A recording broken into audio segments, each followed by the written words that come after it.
자, 최근 재미있는 뉴스가 났어요. 마이크로소프트에서 엔비디아의 새로운 그래픽카드 서버 NVL72를 무려 40% 오더컷 주문 축소를 했다는 소문이 돌면서 현재 지금 엔비디아 주가가 살짝 약세를 보이고 있는데요. 오늘은 이 사건의 전말과 엔비디아의 가치 펀더멘털을 다시 한번 재정립하는 시간을 가지도록 하겠습니다. 먼저 문제가 된 뉴스부터 보시면은 이제 왜 마이크로소프트가 엔비디아 서버를 오더컷했냐? 바로 공급망에 문제가 있었어요. 이제 다운스트림 백플레인 커넥터라는 게 있어요.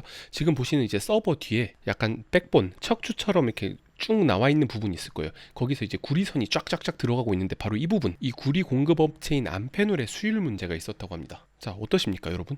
진짜 이거 하나로 지금 엔비디아 서버 40% 오더컷이 날까요? 제가 근래 들었던 뉴스 중 가장 어처구니가 없는 뉴스였습니다. 아니, 지금 구리 공급업체 수율 문제 때문에 이 전체 서버가 40%가 나간다? 자, 이거는 너무 어처구니 없는 개소리입니다. 왜 그런지 제가 설명을 드릴게요.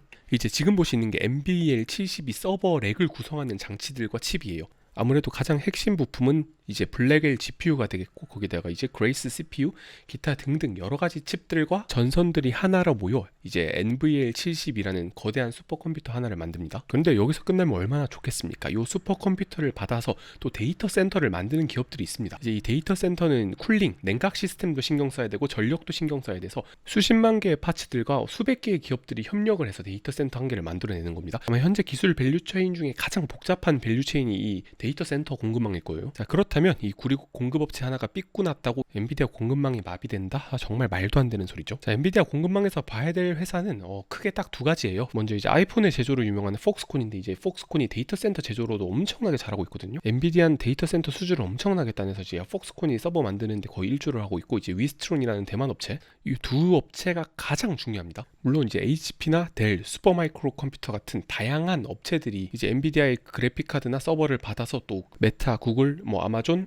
마이크로소프트에 납품을 하고 있는데, 가장 중요한 건 이 대만의 서버 회사 폭스콘과 위스트론만 보면 됩니다. 물론 저는 상당히 딥한 공급망 분석을 했지만 여러분들이 이걸 아실 필요는 없습니다. 핵심은 대만의 서버 업체들이거든요. 그런데 이 서버 업체들이 뭐라 말했냐? 야, 우리 블랙엘 생산하는데 전혀 차질 없고 정말 순조롭게 이루어지고 있다라고 말을 했단 말이에요. 그러니까 계속해서 블랙엘 관련 지연 루머, 생산 루머가 이 허구한 날 나오고 있는데, 이게 대부분 근거가 없는 그냥 루머나 낭설에 불과하고, 실제로 문제 대봐야 그냥 약간의 문제? 정말 마이너한 문제들을 엄청나게 침소봉대해서 엔비디아에 큰 위험이 있는 것처럼 언론들이 호도하는데, 자, 이거 모르면 이거 당할 수 있다고 생각합니다. 전혀 그런 게 아니라 그냥 생산하면서 발생할 수 있는 자연적인 현상들인 거예요. 자, 이렇게 계속 루머가 양산되는 건 이 엔비디아 블랙엘이 전 세계 경제나 IT에 미치는 영향이 진짜 어마무시하기 때문입니다. 일단 이 블랙엘 시스템 자체가 AI에 정말 최적화되어 있기 때문에 이게 나온다면 아마 챗 GPT 같은 것도 성능이 한 몇 배 정도는 더 좋아지지 않을까. 그리고 내년 예약된 이 블랙엘 시리즈 매출이 한 150빌리언 달러, 하나로 치면 한 200조 원이 넘을 거고,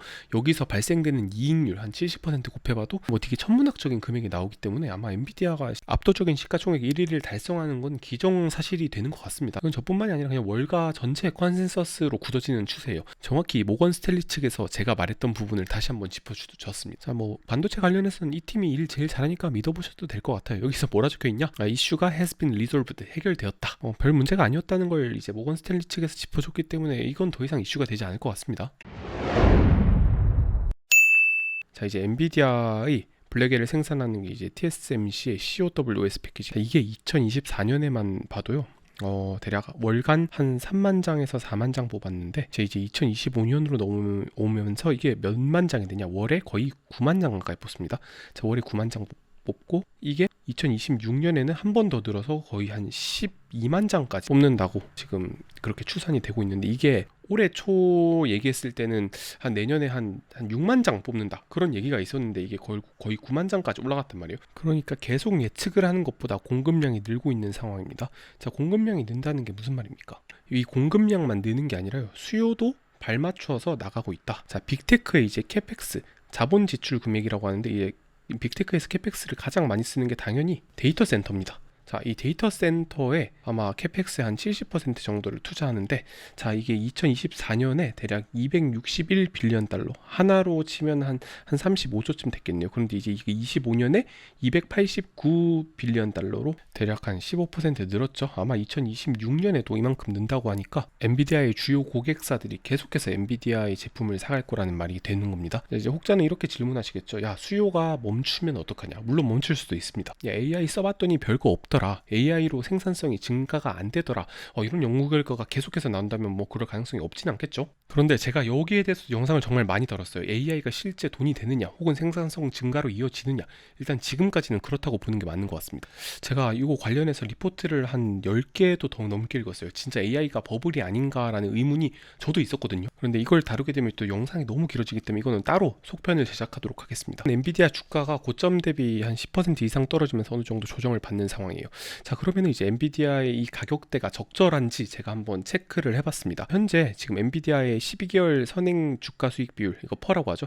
퍼가 한 29 정도 나옵니다. 여기 보시면 이제 한 31이라고 되어 있는데 이거보다 최근에 조금 주가가 떨어졌기 때문에 한 29가 맞습니다. 자, 그런데 이게 과연 높은 밸류에이션인가라고 봤을 때 밑에 브로드컴 보시면 26이고 AMD도 26, 이제 텍사스 인스트루먼트 같은 경우는 이제 34. 이 퀄컴 같은 경우는 좀 낮긴 한데 이 업계 전체 평균을 봤을 때 30 초반 정도 나온단 말이에요. 여기서 업계라는 거 이제 반도체 업계를 얘기하는 거예요.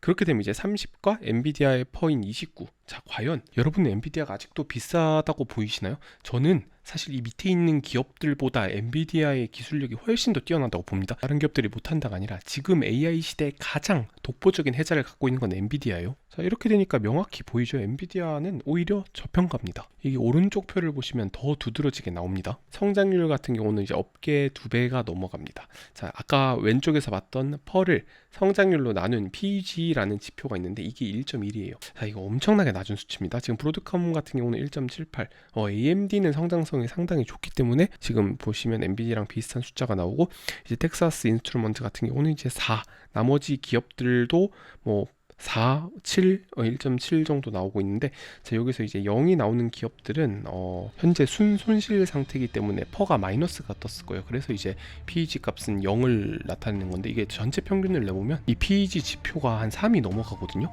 자, 이 PEG 지표는 낮으면 낮을수록 좋은 겁니다. 근데 엔비디아 같은 경우 이제 1.1로 상당히 낮은 편이에요. 이게 1.1이라는 수치가 웬만한 빅테크들보다도 낮다는 뜻이고, 이 말은 성장률은 높은데 현재 주가는 저렴하다는 뜻이 되는 거거든요. 성장성도 좋고 기술력도 좋지만 평균 혹은 이하의 프리미엄을 받고 있는 게 엔비디아다, 이렇게 말씀드릴 수가 있겠습니다.